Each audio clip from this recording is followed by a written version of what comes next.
speaker on the strategy committee, the vice chair, Gunilla Carlson. She has taken some time out of her busy schedule to join us, and I'd like to thank her for doing that. So Gunilla is going to have a few minutes to kind of talk about the strategy development from her perspective as the vice chair. So Gunilla, if you would like to take it away, that would be great. And let me know when you want your slides up, and I will flip the slides over to yours.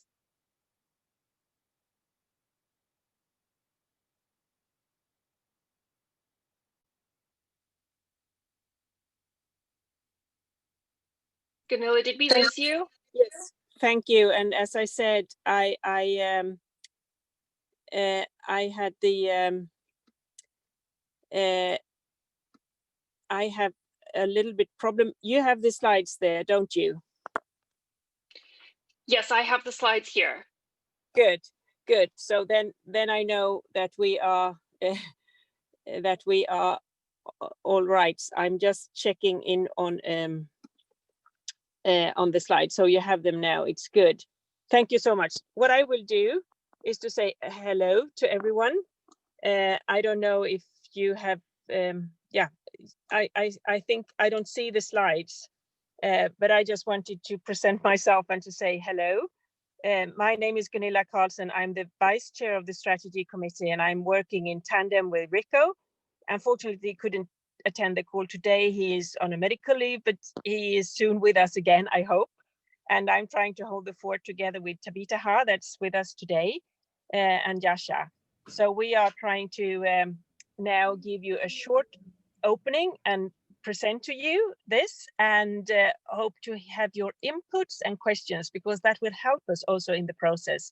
So it's really a pleasure to meet with you today, and I hope you apologize if I turn my camera off and continue to present the slides for you.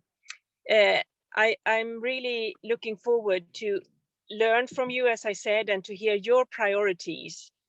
So what we have prepared for you today is an overview for the strategy development timeline, and now to provide a summary on the related documents at the 44th board meeting that took place last week, and also how the strategy committee are working and the calls that we have had with the board on the strategy process. And I will of course also share some of my own reflections on this, and trying to keep it on a high level that will make it interesting for you, but also to give some time to listen and learn more. So here is the timeline. What has been done so far. And of course, we are not starting from scratch. We are not making a new strategy. We are making the next strategy.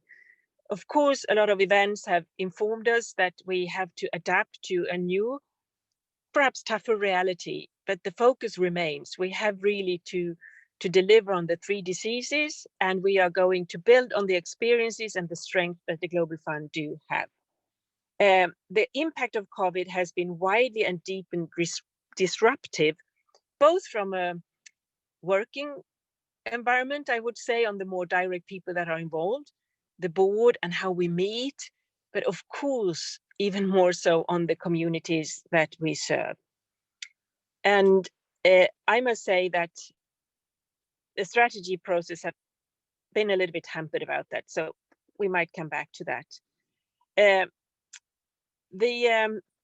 The first half of 2020, as you see, the priority for the Secretariat was to adapt to the overall process and to begin gathering wide inputs. And at governance level, the board gave its initial steer to the strategy development in May, and we heard that the current objectives should remain. That's why I call it the next strategy. That the new strategy should build on identified Global Fund strength, including equity, human rights, and gender, as well as community engagement and leadership in the response. And that means that there are a number of topics that require further focus to improve the impact on the next strategy and to live up to these good ambitions. So we have not been working in a vacuum. We had some clear guidance and steering here.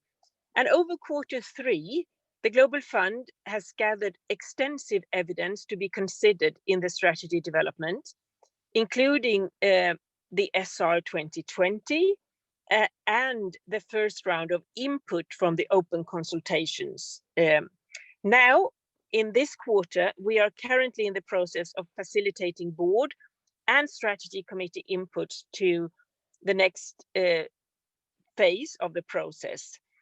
The board and the strategy committee requested additional space to discuss the 3 topics that was identified in May, that we needed more substantive discussions. That was on RSSH, global health security, and partnership model. And there we had a strong focus on these 3 topics with cluster calls and also a board meeting on that. So here you can see on the slideshow what has happened to date. As you are well aware, the partnership forums are coming up in the first quarter of 2021. And these are key fora for really in-depth discussions and context-specific input to the work. The strategy committee will discuss the strategy development again after or during these partnership forums, because they are taking place during the first quarter. But we will come back and have a meeting in March 2021.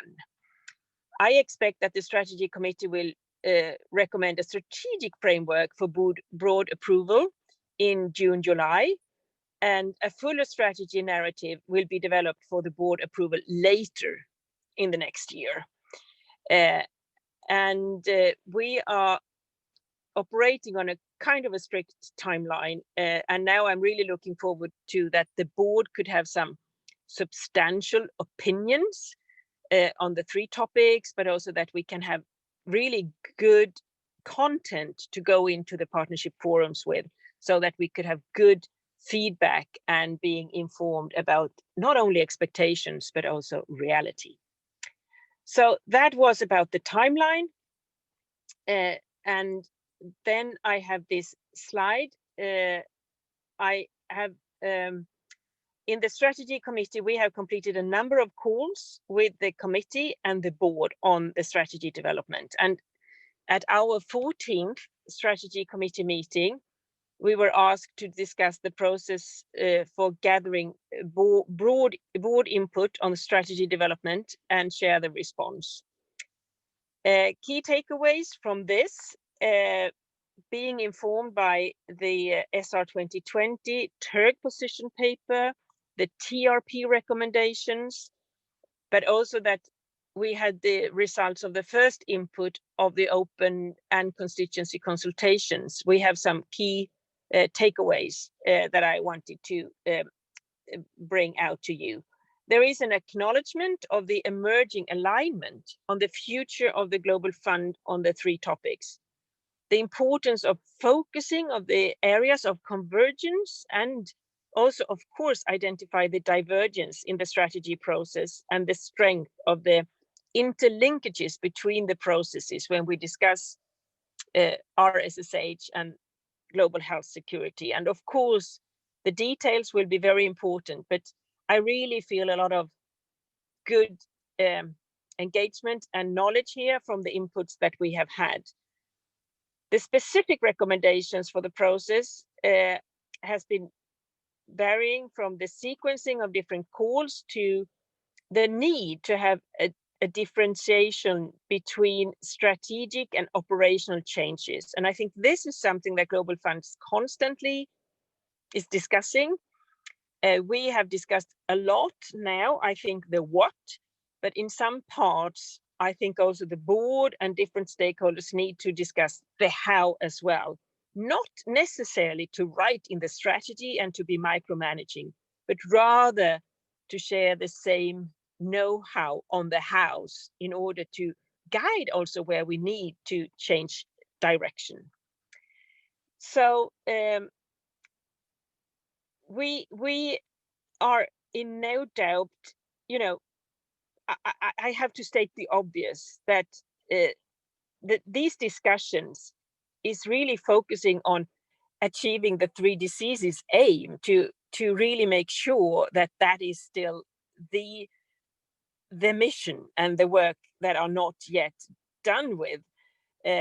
Also, when we are talking about the strengths, to ensure how communities remain front and center in the discussions on partnerships, and also to consider the backlash now we have had, the unfavorable economic environment caused by COVID-19 and the impact on communities, but equally seeing also the strength and the leadership in communities that also has been shown.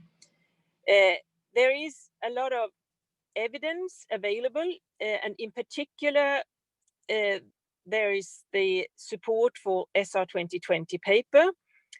There were broad support for the SR 2020, and a couple of concerns have been raised that we can also discuss later on if you so want, not at least the level of engagement of key TB partners. So the strategy committee during its meeting also made decisions on the partnership forums to confirm that they will be virtual, and also confirming the dates. I have no slides on the SC calls, but since the 14th meeting, the strategy committee and the board has had strategy calls that has been considered on the future role, what the Global Fund should play within the areas of RSSH and global health security, and how this might have changes for the partnership model.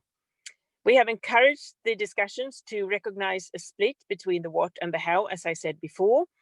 And for example, then, on the global health security, we wanted to understand the what is the board's vision for the Global Fund's role and contribution to global health security, and the linkages to the three diseases.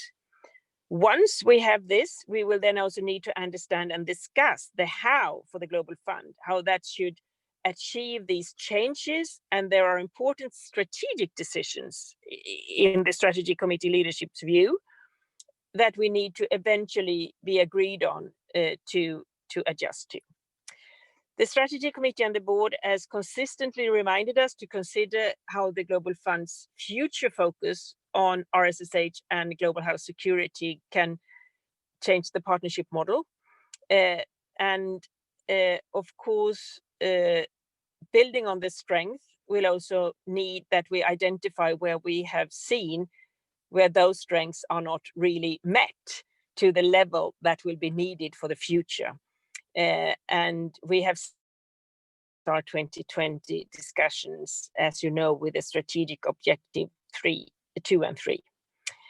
So the initial strategic committee's cluster calls discussed each of the topics in depth. It goes without saying, and you're all aware about this, that having meetings in this virtual context perhaps doesn't mean that we get all the views up in the air, but I'm really impressed by the knowledge in our movement, the Global Fund movement, and the wealth of experience, expertise, and evidence that's there. But I hope we are not losing time or quality as we have to work in these virtual settings, but there might be nuances that are lost now. It goes without saying for each and every one of us. So finally, I'm sorry for being so long. We also had a board retreat. There were 2 board retreats altogether, and the aims of the retreats are to reflect on the guidance and considering highlighted by the strategy committee, as well as to see that available evidence is put into good sense here, to inform not only discussions, but also future decision making.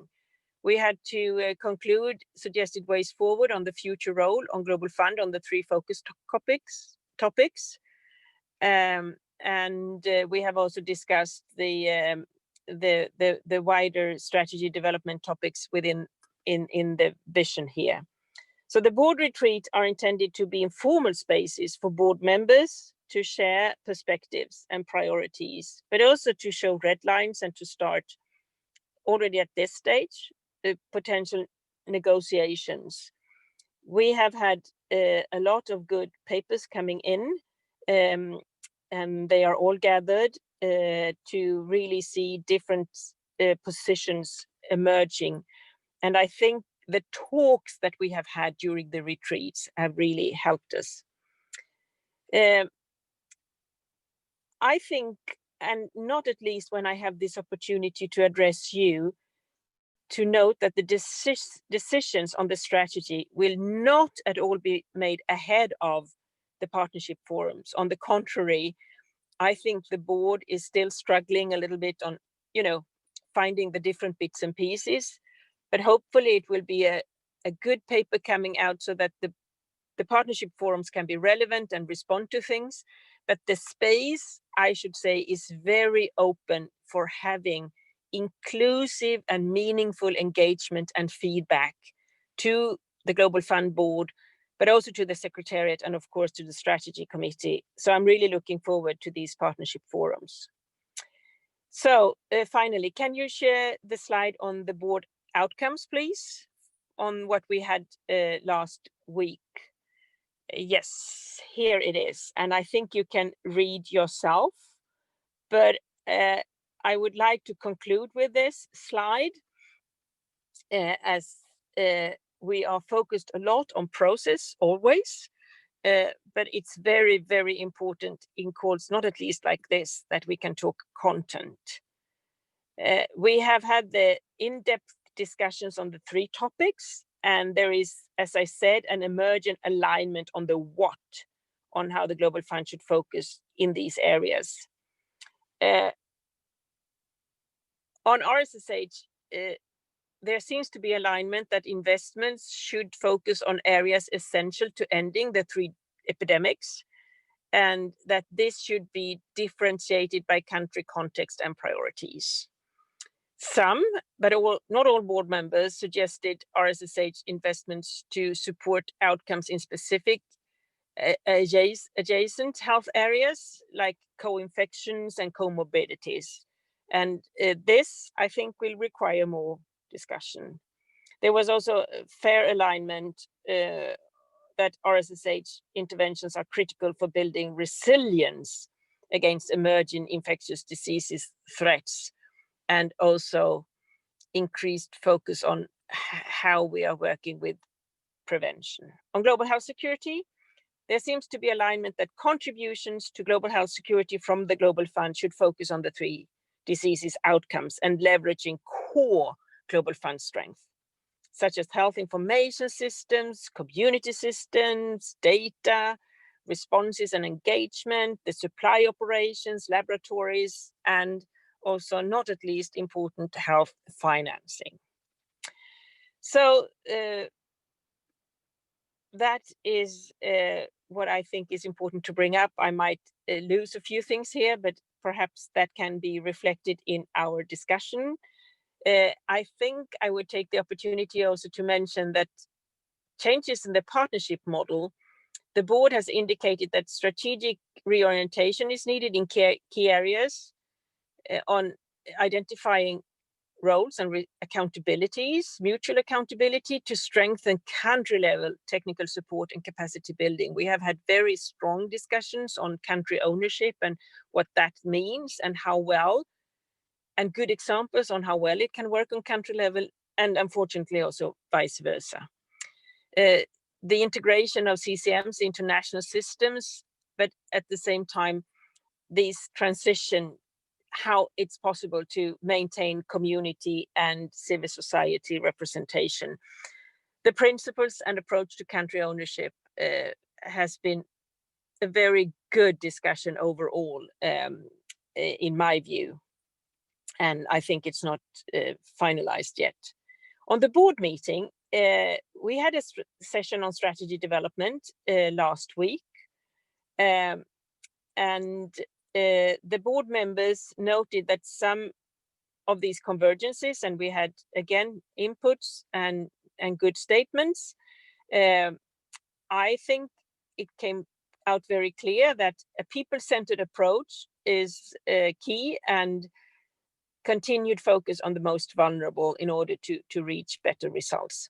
It was also emphasized that there are clear synergies and support for strengthening community systems, but again, noticing that this has so far not been followed up by required investments. Other requests from the board members included the need to better articulate our added value in global health overall, and the need to focus throughout on improving efficiency and impact, and recognize the role of the strategy in helping to leverage DRM. There were calls for a paper to be developed for the second board retreat that will highlight the convergence and the divergences, as well as the options and related trade-off for overcoming divergence. And that's where we are now. The second retreat will most likely take place in December. It might be called an extra board meeting. I don't know yet, but I'm really welcoming the strong board engagement in the strategy process, and also that we now, with the help of the Secretariat, are going deeper into the content and identifying where we will need to work with more background or perhaps also discussions. So from my side, it is hard to work without Rico present with all his wealth, experience and networks, but I'm pleased with the emerging alignment on the what that we have had so far.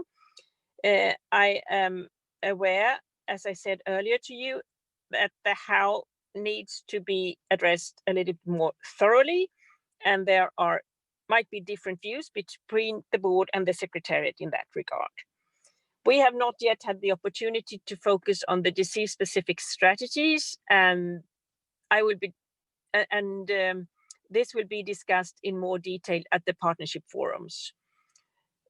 Although our discussions have generally reiterated the importance of focusing on 3 diseases, as I said earlier to you.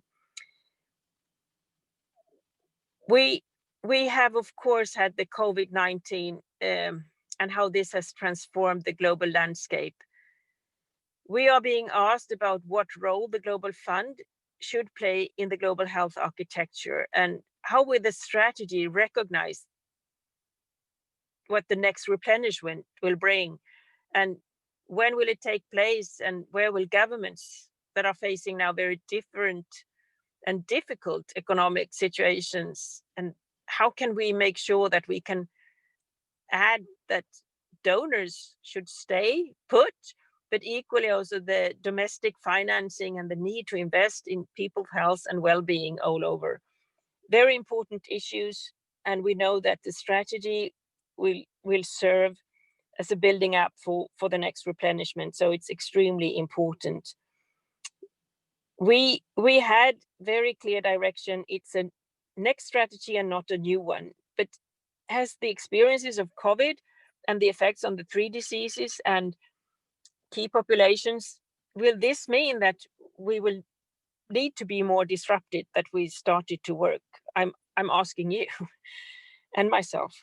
Regarding the 2 Global Fund strengths that were identified as aspects to build upon, the role of community leadership is coming through fairly strong, particularly the role of strengthening community system as a key aspect of RSSH and key added value for the Global Fund's contribution to global health security.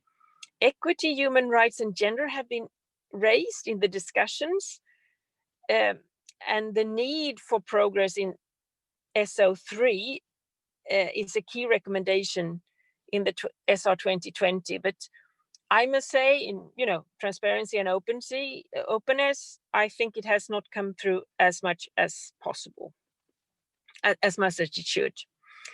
As I think if the Global Fund doesn't do this job in the overall global health architecture, no one else will do it on that level that we can and should do. So I think, and it's also a pleasant way of working, isn't it? If we have identified and we have really a mandate and a platform to build upon on these 2 identified strengths, that's where I think we should dig deeper into the how, and to make sure that we are not losing that opportunity. It's also bringing people together when we are discussing what we so far have been good at and where the expectations on us are very high. So next slide, please. This is upcoming opportunities that we wanted to share with you. And I thank Tavita so much for doing this presentation for me. This slide shows an overview of upcoming opportunities for input. I wanted to share it with you because me and Rico, we would like to bilaterally, but also with this group, to stay in touch. And we are trying to spend as much time as we can to listening, learning and understanding the new realities. So I thank you so much for your listening, and I'm happy to try to answer any questions you might have. Please note that I'm not best placed to answer questions on the overall process and discussions at the strategy committee and board level. We need the secretariat also to take their responsibility. But I'm really happy to respond to what I can, and detailed questions and content issues that I'm not aware of should be directed to the secretariat. I wanted to say that already before you're putting questions to me, but I thank you so much for listening, and thank you for giving me this opportunity. Over. Thank you so much, Gunilla. I really appreciate that thorough presentation. I'm just going to quickly, it just popped into the chat, kind of the Global Fund's strategy development page, just so folks have reference for it. And I'm just going to quickly turn it over to Pauline from the Secretariat to just give us the latest updates on the dates, et cetera, on the partnership forums. Pauline, if you can just take just a brief couple of minutes to kind of run us through that, that would be fantastic. Yes, thank you, and hello everyone. So very quickly on the process, and particularly because I think that's the interest for this group on the process for nomination of communities and civil society participants. So as you know, there was an open call for nomination that was shared with GFAN, email serve, as well as CRG platform and many other civil society networks. For self and peer nomination. This was closed on November 6th.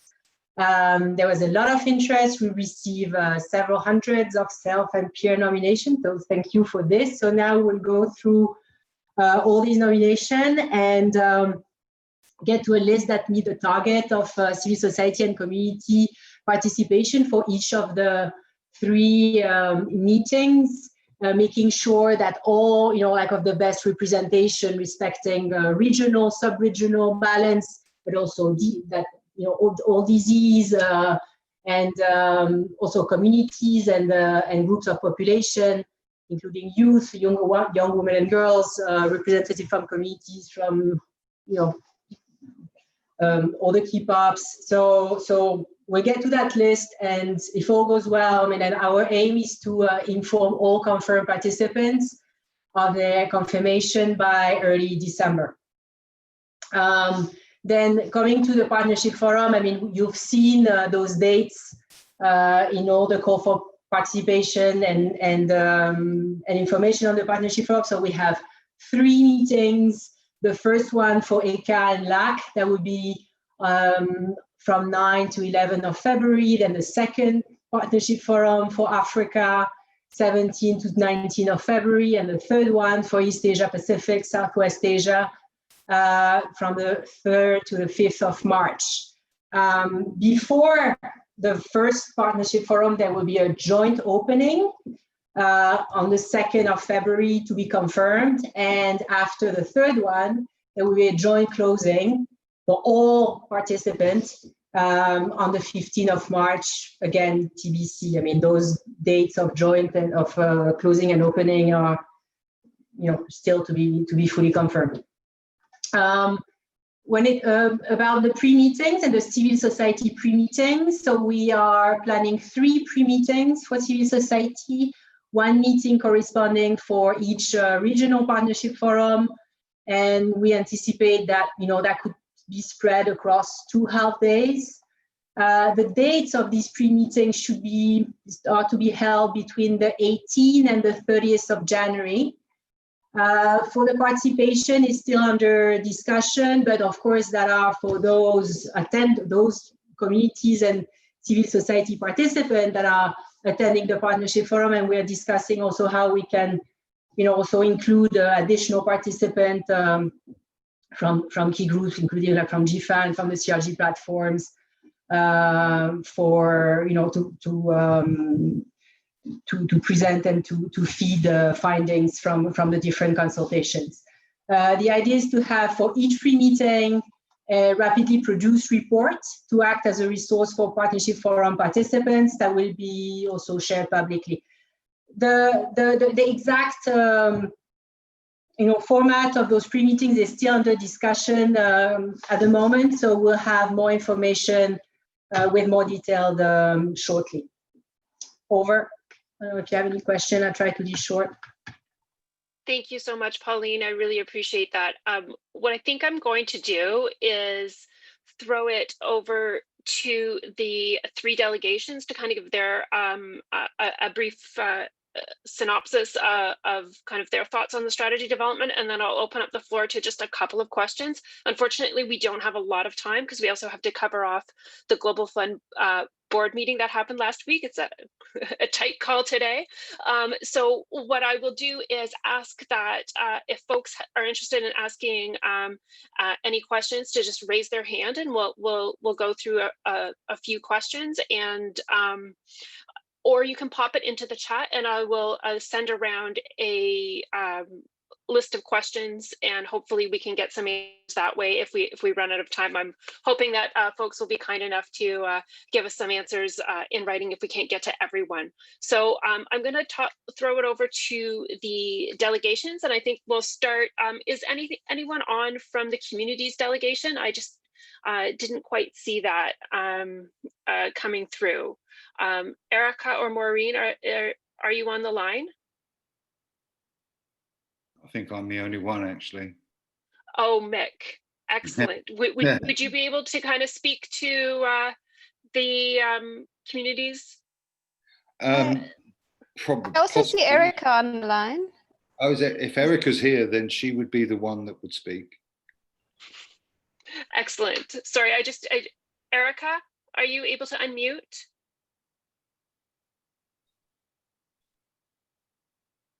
It's probably safer if Erica does it. Well, I don't. Perhaps she's having trouble with her sound. I'm going to ask her to unmute, see if that works.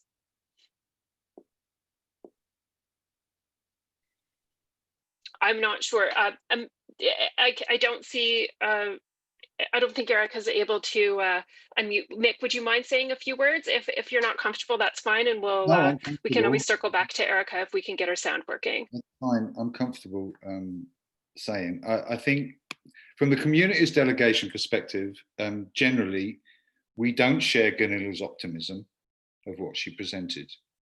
I think, we talk about building on the strengths of the Global Fund: equity, human rights, gender, community engagement. They're not the Global Fund's strengths. They're the Global Fund's weaknesses. They're where the Global Fund is falling short all the time. And they need considerable strengthening. And I think we feel that the information we're getting from Peter in his presentation to the board and from Harley is simply not taking on board the needs for these areas to be strengthened. The stuff we got from Harley was really just not good enough. It's simply not good enough. It just doesn't address any of these issues that really need changing if the Global Fund is serious. And I think what we wanted to see was not a paper from the Secretariat. We want to see that the Strategy Committee demands more. We agree with the how, demands more of the how, but on these issues where the Global Fund has continually failed year in, year out. And I think, I mean, there's a lot I could say. I do understand the peripheral issues, so just to shorten it, But I think that was our feeling from the board, from the board meeting, and from the strategy discussion. It wasn't that optimistic. I'll leave it there. Maybe Erica will be more diplomatic than me. Thank you so much, Mick. As it turns out, it's a different Erica. So apologies to other Erica. I believe it's Carolyn Gomez from the developing NGO delegation. Would you be able to say a few words, Carolyn, about your perspective of the strategy development, or sorry, the delegation's perspective? Yeah, sure, Tara, and thank you. And thanks, Mick. Can always be counted on to speak truth to power. The delegation did a fair amount of consultation before, and we're still ongoing with our consultations. And I'd like to say I'm on the strategy committee, and so I've been very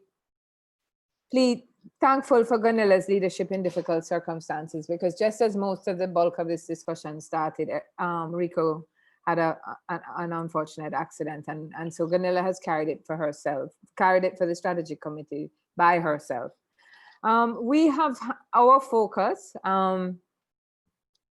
is that communities must be at the center of the next Global Fund strategy. And in a sense, we agree that the weaknesses, while we're the only organization that says, yes, absolutely, human rights is one of our pillars, and yes, absolutely, communities must be at the table, and that's how we share power.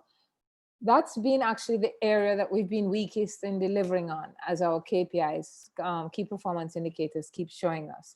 And so we are pushing and pushing very, very hard to make sure that the Global Fund understands that we want to build for our next strategy, the Global Fund delivering for communities. And there's tons of evidence of this. Key populations account for 60% of the new infections across the world, but they attract 2% of the money. And so we've been saying over and over again, money where the mouth is, money where the mouth is, and build communities. And so our vision for the 3 questions we were asked to answer, which was to dialogue around, was resilient and sustainable systems for health, global health security, and partnership. And for each of those things, we said we need to deepen, strengthen the engagement of communities. So resilient and sustainable systems for health need to be built on the back of strong community systems, and we need to put the money there. And we need to put our attention there. And we need to insist that our grants build communities, and that we have dual track financing, and that we have multi-country grants, because multi-country grants are the best way to address the barriers that keep key populations away from service, the criminalization, the marginalization, the discrimination, the stigma. Those things need to be addressed, but they're best addressed, we feel, through civil society, multi-country grants. And then global health security. Global health security is built on the back of secure communities. And so community work has to be the center of global health security.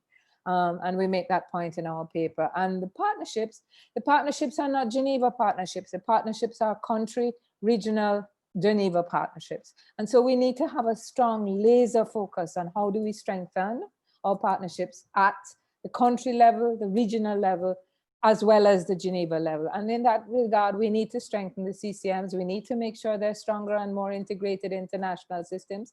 We need to strengthen regional mechanisms to make sure the community voice is as loud at that table as are the development partners, the technical partners, and the governments. And so that's essentially what we've been pushing at the board. I agree with Gunilla, it's part of the fear I had when one of the things that was said about this strategy is that we know we are strong on communities and human rights, and so we're not even going to discuss them. But what the effect of that has been is to kind of leave them aside. And really, we need to make sure that we understand that when we focus on communities, we're focusing on human rights. When we focus on communities in resilient and sustainable systems for health, we're focusing on human rights. Human rights because it's the individual congregated into community whose rights are the basic principle on which we can build our Global Fund work. And I'll stop there, Tara, because so we have had conversations. I was encouraged by the convergence we had at the table around communities from the board members across the board. It's most donors, implementers, everybody spoke about building stronger community systems as a pillar. it does not reflect enough in what comes back at us from the Secretariat. And that in that sense, I completely agree with Mick. I'm hoping that the new paper will come with more focus that says everybody agrees, communities, and so how? And I'll stop there. Thank you, Tara. Thank you so much, Carolyn. I appreciate that. And just to finish that off, Robin from the Developed Country NGO delegation, do you want to just give a few final words on your delegation's perspective, please? Sure. Thanks so much, Tara. And hi, everybody. It's really nice to be here with everybody today. I think, we are in full support of both Mick's intervention and everything that Carolyn has just expressed. Our views are very aligned there. Just quickly, Peter Sands in his concluding remarks on the executive director's report said something along the lines of, our challenge as the Global Fund partnership is not just to mitigate the negatives of COVID-19 on the 3 diseases, but to use the pandemic to challenge our assumptions about what should and can be done. And so in the papers and our interventions at the board table, at the retreat tables and so on, really reflect that and calling on the Global Fund to lead by example. So just quickly, 4 cross-cutting themes that intersect those 3 bucket issues of RSSH and UHC, global health security and partnership. Our delegation really is communicating around the opposition for any mandate expansion without any substantial increases in resources. We really feel that the Global Fund should remain focused on the 3 diseases and the unfinished business that lies ahead. Secondly, the Global Fund should enhance its commitment to accountability and position equity and solidarity at the heart of its investment strategy. Thirdly, we focus really on the need to really up our game on program quality and to track the efficiency and the efficacy of the investments towards impact and outcome goals. And then fourthly, throughout all of our interventions, and similar to both with the communities delegation and the developing country NGO delegation, really focusing on the need for well-funded community system strengthening that is including but not limited to community-led monitoring, community leadership, community advocacy, and community-led service delivery. Some of the direct things that we did call for, and we will be putting out a communique that summarizes much of this, but really for an increase in investment around dual track financing, an increased investment in multi-year grants for both also multi-country grants and regional grants. And in terms of global health security, we really were calling on the Global Fund and its full partnership to promote a community-led, rights-based kind of person-centered approach that will move the existing global health security paradigm away from a fear-based north-south kind of dichotomy where a narrow state-centric fear of contagion can move towards something that's more human rights-based, more globalist around global health solidarity. So we were really trying to push that new conceptualization and feel that the Global Fund is well poised and placed within the rapidly shifting global health architecture to play that role.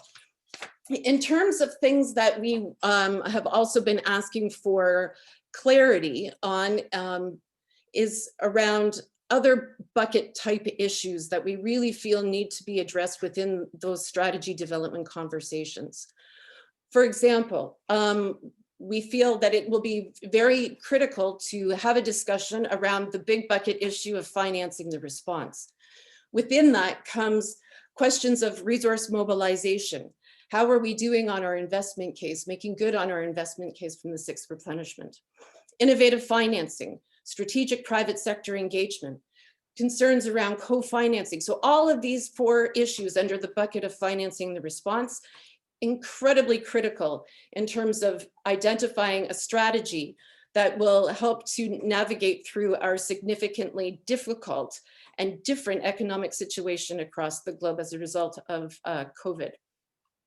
Also around sustainability transitioning, co-financing, critical piece that will really drive the next strategy. Our work around market shaping as a partnership. And of course, as Gunilla mentioned, those adjacent health issues such as hepatitis C co-infection and mental health issues. Looking forward to hearing questions and thoughts from the group here today, and looking forward to continuing our consultations and conversations together. Thank you. Thanks so much, Robin. Appreciate that. I see one question in the chat from Peter for, there's two questions in the chat. One question from the chat from Peter for Pauline on the partnership forums, and there's a couple of questions popping up. If folks would like to ask their questions in person, could you please raise your hand? It'll be easier for me to see. It's just a little bit cramped on my screen, but if you would just like your written question to stand and someone can answer it in the chat, or we can answer it on the afterwards, that would be fine as well. We are tight on time, and we still need to get to, I'm looking at the clock here, kind of a follow-up on the board meeting. So if anyone has any questions, please do raise your hand right now. And otherwise, I'm going to turn it over to Gunilla for a couple of wrap-up questions. I'm sorry, not questions, sorry, just to wrap up on her final thoughts. I'll just give folks a second if they would like to raise their hand.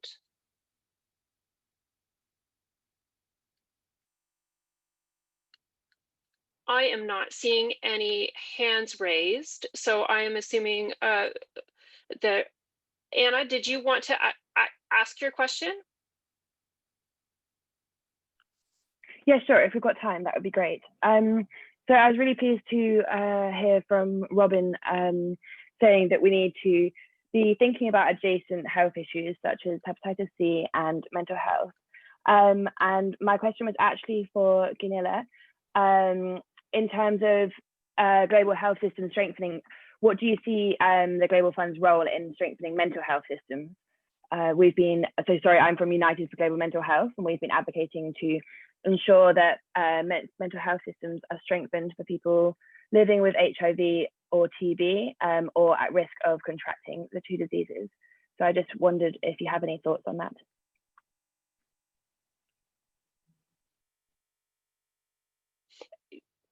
Gunilla, I don't really see any other questions for you directly. So why don't you answer that question and give us a few kind of wrap-up thoughts, and then we can move on to the next section of the call, if that works for you.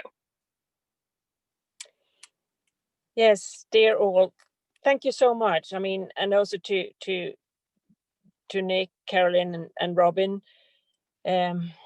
I think it's good that you are, blunt and open. This is where you think we are. And my optimism is rather around what the board really wants to see more of, as I think there is a growing understanding about that we will not have sustainable results if we don't continue and try to strengthen our so-called strength.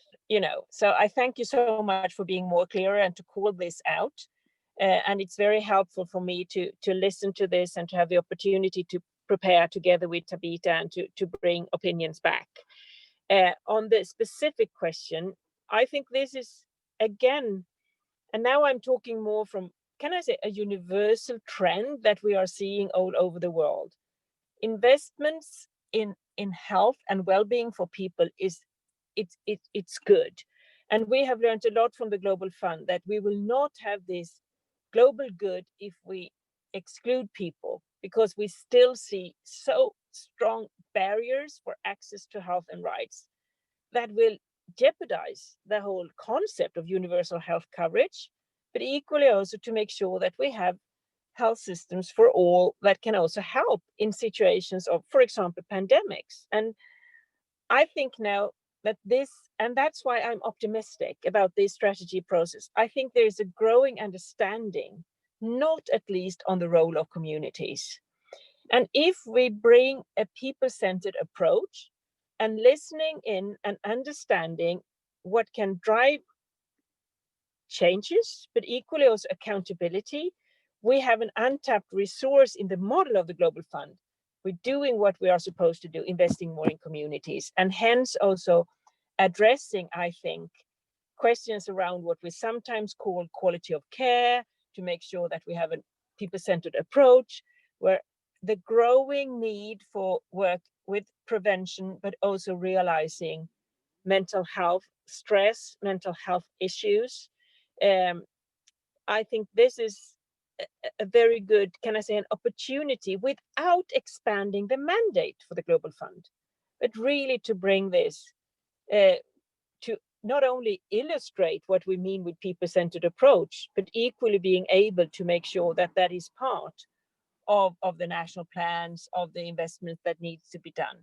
So that's why I'm kind of optimistic and hopeful. And I must also add that we have the evidence from SR 2020.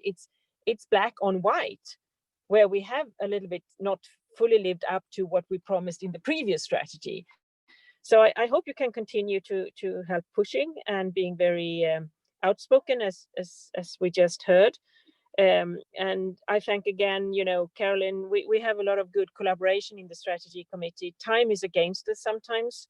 But to me, I just want to thank you for your comments. And I hope you feel that both me and Rico and our little team are open for inputs and trying to find as much time as we can to listening, learning, and also reporting back, so that we can make sure that we have an inclusive and very qualitative good process now in these very important times. So with that, I hope I responded partly and gave you kind of closing remarks from Tabitha's and my side today. Thank you. Thank you so much, Gunilla. I really appreciate you taking your time and sharing your thoughts and wisdom. I appreciate it very, very much. We are now going to shift gears just a little bit and hear from the 3 delegations on their reflections on the Global Fund board meeting that was last week. It seems like much longer ago than last week, but so I'm going to now pass it over to the 3 delegations. I don't know who would like to go first, so I will start maybe perhaps in reverse order this time, and we will start with Robin from the developed country NGO delegation. If you'd like to go ahead, Robin, and then we'll hear from the other delegations. Thanks so much, Tara. So similar to all related board meetings or the meetings of the 3 board standing committees, our delegation always puts out a constituency paper that outlines some of our key questions on the work that has been done and is expressed through the different board papers. So just in the essence of time, I thought it might just be helpful to focus on 3 things that we really did raise at the board table and in that constituency paper. So the first one is around the C19 RM, so the COVID-19 response mechanism. So we recognize the tremendous amount of work and good that mechanism has provided. But we did ask for clarity on how those resources were being spent, not only to the advantage of the 3 diseases, but also more specifically looking at the impact of those investments on the Global Fund's work around community, human rights, and gender. So asking for a detailed tracking of resources as well as outcomes of those investments to date. The second thing was to have a clear understanding from the Global Fund, recognizing that I think about 80% of new grants are in the process of being signed for startup in early 2021. What the Global Fund sees as its catch-up plan, the blueprint for catching up on progress, as a result of the disruptions that we've seen because of COVID-19. And then the third thing was really around the OIG report. And here it speaks a little bit to what I was mentioning when we were talking about the strategy development process. Here, the OIG recommended or advised the Global Fund to set up a mechanism to manage domestic financing. And so we understand that that is well underway. And we provided some suggestions in terms of priorities for that new unit to focus on, including the way in which co-financing requirements are able to incentivize both programmatic sustainability as well as financial sustainability. And a number of other recommendations coming out of the SR 2020. So I recognize we are on the hour at the moment. We have 15 minutes left for this call, so I think I'll stop there. But again, all just to say that we will be issuing a communique from our delegation that will provide a few more details on our positions and our interventions that complement our discussions today. Thanks. Thanks so much, Robin. And we will also, GFAN will also be writing a report on the meeting, which will be coming out in the next week or so, I hope. I'm going to now ask Andre from the developing country NGO delegation to please go ahead and share some of his thoughts or his delegation's thoughts on the board meeting last week. Go ahead. Thank you, Tara, and hi everyone. So, well, the strategy development was in the core of the discussion, but besides, as also Robin said, we focused quite a lot on the COVID-19 implications for the Global Fund, both ongoing and the future. The risk we saw that from one side, when we met last time in May, we talked about modeling and forecasted negative implications of COVID-19 on HIV, TB, and malaria programs. These days, this became the reality. So there are plenty of things to do within the COVID-19, but we really called not to lose our focus, not to lose our focus on HIV, TB, and malaria, and the most vulnerable groups which are suffering the most. So without addressing issues like criminalization, we couldn't overcome existing barriers to services and support for most vulnerable groups. The same with other human rights related barriers. So we really called the Global Fund, both within discussion on this topic, but also Executive Director's report, really to keep focus on this addressing structural barriers, keeping focus on communities and civil society. We were shocked, and this is the right word, with so tiny proportion of the COVID-19 funding which goes to community and civil society. It's just between 5 and 7%, if I'm not mistaken. This is disproportionately low in comparison with overall dual track financing principle. So there are a lot of things to be improved and changed, while acknowledging, of course, the great work Global Fund is doing, and including under stress and stretch of the staff.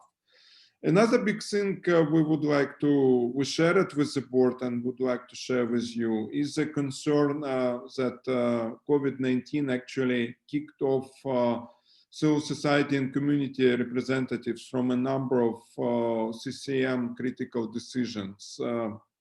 According to the survey, which was conducted, only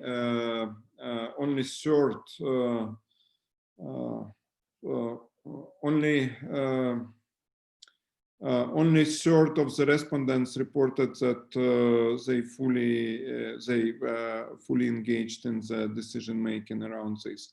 Another big issue was transition and sustainability. With the COVID-19, we are facing huge risk for the countries which already transitioned and now struggling to fulfill their commitment.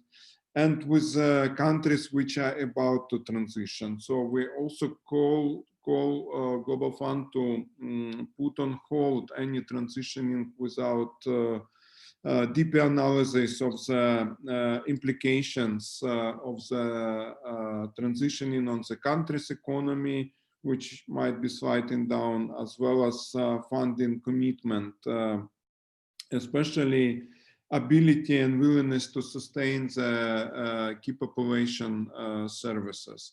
Another thing, during the board, prior to the board, we also had a very intensive communication with civil society groups, including Input and HRI also, and brought attention both in our statements and verbal interaction about the letter sent by HRI, Harm Reduction International, based on the Global State on Harm Reduction 2020 reports, which actually provided evidence of several disruption of the key and critical services for people who use drugs. Besides, in the COVID-19 response, we also called to have a special session with the board, focusing not just on a general topic of the diseases, HIV, TB, and malaria, but actually looking for the implications and solutions in addressing COVID-19 among key and vulnerable groups, and proposed to start with kind of a deep look on the programming for people who use drugs. So it was quite an intensive meeting. For the sake of time, I perhaps should stop here, but we will be also producing a statement following the board meeting, which we will share with you through the GFAN listserv. Thank you. All right, thank you very much, Andre. That was very helpful. And what I will do is also make sure I put up into the chat a link to our blog post on the 44th board meeting. That's where I'll also put links to anything written by and shared by the delegations. I'll put that in there along with our board meeting report, so it'll all be in one place and link out to everyone. So we'll make sure we'll also have it there. And I also put a link in the chat to where the board meetings will be posted from the Global Fund's board meeting. So a link to where they post any papers that are available publicly. So that will go out as well. And I keep forgetting to turn on my video. I'm like staring at my camera and it's not even on. Finally, I don't see either Erica or Maureen on the call still. Mick, are you able to speak to the board meeting at all? I'm sorry to call on you with. Okay, it's okay. I wasn't prepared for it, but it's fine. I did listen into the board meeting. So we also, the Communities delegation also put out a paper, submitted a paper for the board. Just on a sort of 3 points, really, I'll just, because in the interest of time. We did emphasize the need that to recognize community experts and community as experts, to recognize the knowledge and expertise that communities have on the same level that the Global Fund currently recognizes technical agencies, for example. You know, with sex workers know about sex work, not the technical agencies. So we emphasize that in the paper. We also made a strong case for a separate funding mechanism for key populations and communities. And we have been pushing hard for that. And there is absolutely no reason why within the Global Fund structure that can't happen. And things won't change for communities unless that does happen. And we feel there was some momentum still behind that idea. It hasn't been totally squashed and kicked out, which we expected, but it's still there. And so we're pushing strongly for that. We agree with about the catch-up plan. And we also emphasized in our paper that we were disappointed in the current obsession with the Secretariat has with COVID. They are totally obsessed with it. Peter's report was totally obsessed with COVID, to the detriment of work on the 3 diseases where we're still missing all our targets. And we're very, very disappointed in that, and we made that quite clear in our statement. And finally, we also echoed many of the comments that Andre just made as well. And I'll leave it there just to keep it short. Thank you very much, Mick. I appreciate you jumping on the call like that. Thank you so much. We have roughly 7 minutes left on this call. Does anyone have any questions for any of the delegations on the board meeting or anything that they've spoken about? Please do use the hand raise function, and we'll be happy to have you ask your question. I am also at this point going to attempt to share my screen, which is always a little bit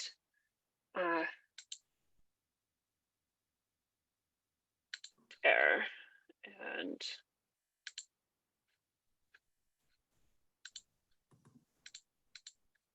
there we go.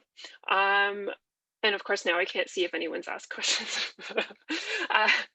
It's always when you share your screen, everything goes blank, and then all you can see is the shared screen. So I can't see if folks have raised their hands, but Siva is on the call, and we'll, oh, there we go. So I don't see anyone with hands raised. So I will just follow up with just a couple of key points to wrap up this call then. First, a reminder that the Secretariat's online open consultation for the new strategy is ongoing through the 1st of December. So all input received by then will be considered during the planning and organizing of the partnership forums. Pauline, please jump in if I have misspoke on that. We also have a strategy development section of our website, and you can see the link up on this on your screen now, and I will also share these slides so you can have the links, and that will have all of the documents that we are able to share on the strategy development, and we post everything there. So if you're looking for any information, that is the most up-to-date information that we have available. And we also have a living document offering a high-level overview of the consolidated civil society and communities inputs for the new strategy. So we are also looking for your input. So that document will be as good as you feed into it. So we encourage everyone to put their thoughts and what their priorities for the strategy development and send that to us so that we can make our living document better. So that the first draft of that living document is up now, and we will be making regular updates to that. And finally, I just want to remind everyone that on December 1st, it is World AIDS Day, yes, but we're also, due to time constraints, holding a TB-focused GFAN call on the priorities for the new strategy. So kind of looking at the specific issues with TB and the strategy. So if you are interested, that should be in your inbox already. The notice for the call went out last week. So we have about 4 minutes left on this call. And so if anyone has any questions, comments, final thoughts, any announcements, now is a good time to make it. Mark, I see you've unmuted yourself. Did you have something you wanted to? No. So is there anyone else that had anything that they wanted to add? Any burning questions? It's all very, very, very quiet. So I think we did an excellent job, and we can all pat ourselves on the back. So I just want to take, oh, there's something flashing in the chat. Oh, great. So it was just a thank you. Robin, I see your hand. Go ahead. Thanks, Tara. And perhaps you've already mentioned this and in past email messages as well, just around the partnership fora. And I understand, you know, there will be pre-civil society meetings that are being organized through a number of our networks and through the Global Fund. I'm curious if GFAN has any plans to bring folks together virtually in advance of those partnership fora, or how that might look. Thanks. Thanks, Robin. I have not, I need to check if I'm still on my, no, I'm not. I have not had any, I don't know. We have a little GFAN call later today. So with the other GFAN Secretariat staff, and I'll bring that up on the call, and we'll come back to you with what our thoughts are on that. I don't have that right now. Terrific. And I think, you know, we, speaking on behalf of the developed country NGO delegation, but I would imagine it similarly, you know, from communities in the developing country NGO delegation, we'd be really pleased to work with you on that if that is of interest.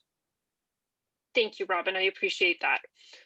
We will definitely get back to you on that, and I appreciate the question. Anyone else? Any final words?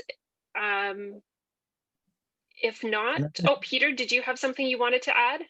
Yes, I just wanted to invite everybody to our online conference on HIV in Eastern Europe with some interesting topics on transition, on shrinking spaces with community activists from Eastern Europe and Central Asia. So the event takes place on the 14th of December. If anybody of you is interested, you're very much welcome to just assign to the event. I distributed the information already, and I can do this again. So you're very much welcome to participate. Thank you, Peter. I did see that. Anyone else? I'm not seeing any hands or anyone unmuting themselves. So I want to thank all of our presenters and everyone who participated on the call and everyone who dialed in today. It was lovely to see some of you and hear from everyone. And thank you again. And I hope everyone has a fantastic rest of your day. Bye. Thank you. Thanks, Tara. Bye. Thanks a lot. Thanks so much, Tara. Thanks so much, GFAN. Talk to you soon. Thank you very much. Bye.